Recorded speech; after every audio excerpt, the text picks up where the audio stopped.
It's great to be here with Senator Murkowski. I rise to speak in support of the fiscal year 2020 Interior Appropriations Bill, which is now before the Senate.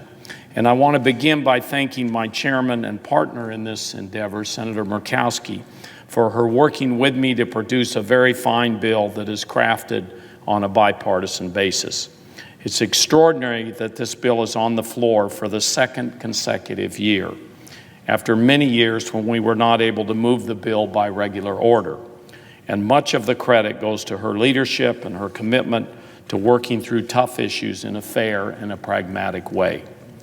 One of the reasons I'm particularly proud of moving a bipartisan bill is the importance this bill has for my home state of New Mexico. This bill reflects the long tradition we have in my state of working across the aisle to support conservation priorities.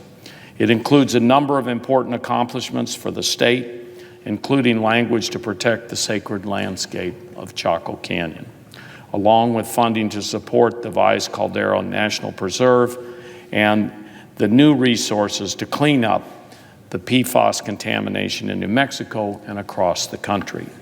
This bill is also an important reflection of why the work that Chairman Shelby and Vice Chairman Leahy did earlier this year to secure a 2-year budget agreement, and shows why it is so important. The Interior bill delivers roughly 2.5% more funding than last year, once you factor in the increase we received under the budget agreement and the savings we picked up from using the first year of the wildfire cap adjustment. The funds in this bill allow this body to make solid increases to support the Land and Water Conservation Fund and to protect and manage national parks, wildlife refuges, and other public lands. I know many hope we can do better on the Land and Water Conservation Fund funding, and so do I. While I'm pleased about the increase in this bill above the enacted level, I will be working to improve LWCF's funding when we conference with the House. But our efforts in the short term should not take away from the goal we have set on a bipartisan basis to provide permanent, mandatory, full funding of the Land and Water Conservation Fund. That remains a top priority for me, and I think we can and should accomplish that in this Congress. The bill also makes critical investments in Indian country. Many of those were mentioned by Chairman Murkowski, and we believe there are really, really solid things that have been done there. Investments in Indian country providing a 4% increase for the Indian Health Service and a 2% increase for programs funded through the Bureau of Indian Affairs and the Bureau of Indian Education. We provide $2.25 billion in new firefighting funds using the wildfire cap adjustment, which means that these funds are finally, for the first time, provided without requiring reductions to other important programs. It also means that the Forest Service will not be forced to raid non-fire programs to pay for firefighting needs without knowing whether those funds will be repaid. The bill increases funding for the Environmental Protection Agency by 2% in order to support new bipartisan infrastructure priorities and to make important investments in regional cleanup programs.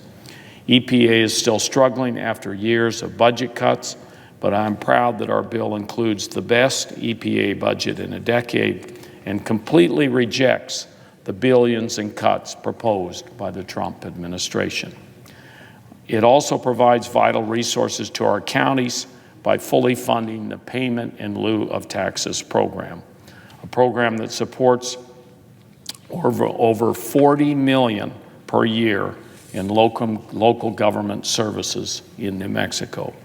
This bill boosts funding for cultural agencies, including the National Endowment for the Arts and Humanities, as well as the Kennedy Center, National Gallery of Art, and the Smithsonian Institution.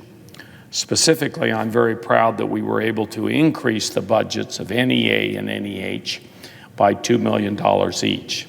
These funds provide a critical boost to local arts and humanities programs in small towns across the United States, programs that create countless jobs and ensure economic vitality in communities like those in New Mexico. I'm also pleased that the bill contains no new funding requested by the administration for the Interior Department reorganization, including the efforts to dismantle the Bureau of Land Management. This bill sends a strong message that the administration needs to push pause and work with members on both sides of the aisle. It's vitally important that we now have both chambers on record on this important issue, and I hope the administration hears us loud and clear.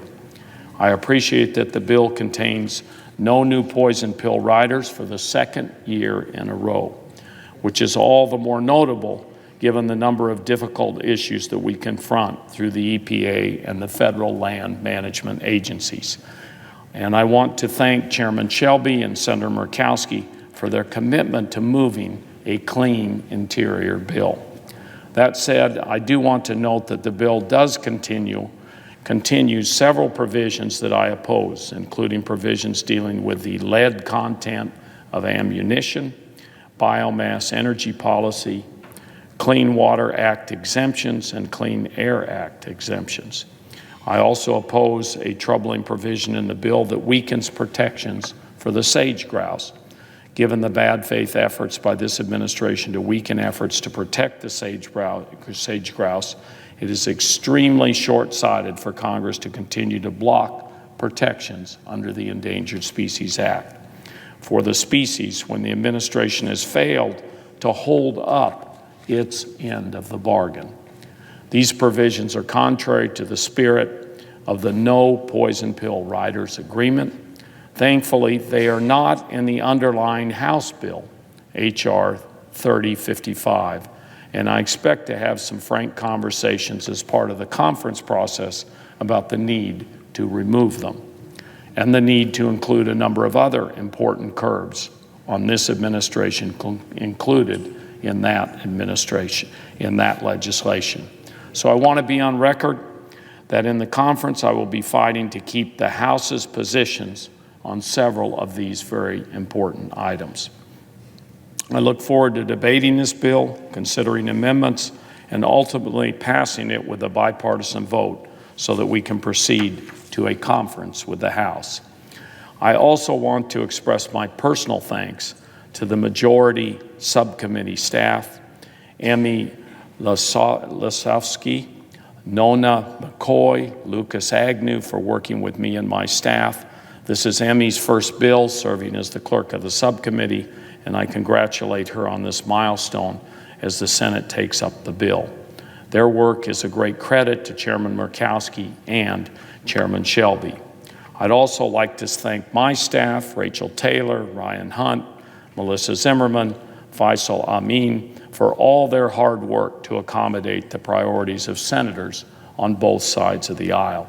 And I think that's one thing, Chairman Murkowski, that you and I work on, is trying to handle any request that comes into us for wherever it is in the Senate and deal with it in a bipartisan way. So I very much appreciate working hard with you to get this bill done and to move it on to conference with the House and to get it into law.